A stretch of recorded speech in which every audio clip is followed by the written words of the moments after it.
Today, we're gonna go ahead, dive into some more long-ish style content here. It's really just gonna be installing some front splash guards on the C5 Corvette. As many of y'all know, that is the current vehicle I own. I do have a Corolla, but who cares about that, right? Here is the front one. Here's what they look like. These are from Extreme Online Store, and the great part about it is when you do get it, they do also include all of the hardware as well. So you got your rivets, some screws, and then of course, for those who want some extra security, even with it being bolted or screwed down to the body itself, they give you some awesome 3M tape. If anyone knows 3M, it's super strong. So that's everything that comes in there, including these alcohol prep wipes that are great to prep the surface for it. We'll go ahead and dive into getting them installed. I already installed the driver's side just so I knew what it would be like before I jumped into it to make this video pretty much as simple as possible for y'all. Kind of show you the first step here is once you get your splash guard, you'll go ahead and turn the wheel facing this way for the passenger side, that way for the driver's side, but you'll go ahead and do that. That way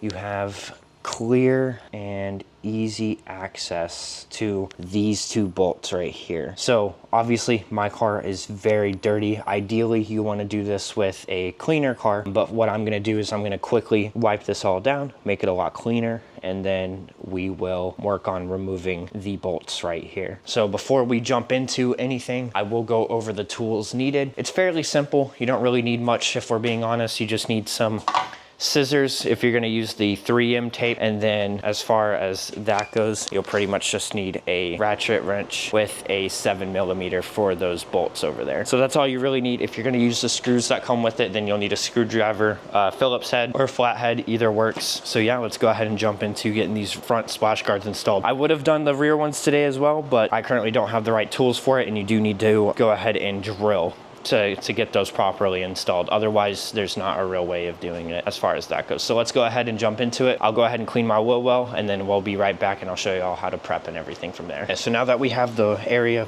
pretty clean, at least definitely compared to what it was before, we'll go ahead and get these removed, which again, that's just gonna be a 7mm ratchet. So we'll go ahead and off of here, and then we can work on prepping the area and the splash guard with the alcohol prep wipes that they provided in the package. So we'll go ahead and get that underway here.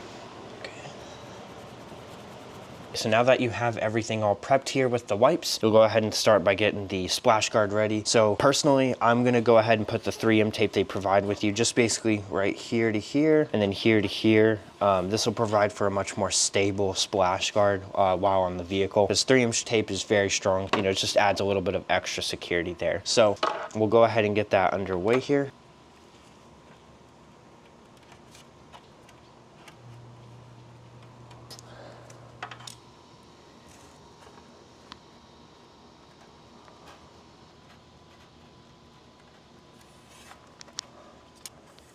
Okay, so now that we have everything prepped and good to go, here's the peeled 3M tape on here. You'll pretty much just want to line it up with these two, so line these up with the corresponding holes. And then from there, once you do it, you'll want to make sure that you don't press down too hard. That way the tape isn't super sticky before you get it perfectly aligned. But once you do get it aligned here, like so, you'll pretty much just get that situated. Again, you don't want to press too hard here. I'm going to wait until my screws are at least in the holes. That way, I screwed that one down, and then we just screw this one down as well. So there we go. So now it's securely on, and then you'll pretty much just want to go ahead and tighten them down with your ratchet. Again, that's 7mm, and then you will be all set. Okay, so here's the final result of getting these splash guards on. I think they look great. They make it a great addition to the car. Not only do they protect you from, rock chips and other debris on the road while driving, you also get the added characteristics of them. Super small detail, but definitely a lot in store from them. Again, these are gonna be from Extreme Online Store. I'll be sure to include all of the information you need and where to get them for the front ones, and a link to their main page as well, all in the description. Thanks so much for tuning in on this video. Hopefully you enjoyed, and if you did, please like and subscribe. I'm trying to grow my channel. My goal is ultimately 1,000 subscribers by the end of 2024, so let's see if we can hit that. But yeah, there they are. I definitely think they look great, and then we'll move on to the rear ones once I get the right equipment and everything. Thanks for tuning in.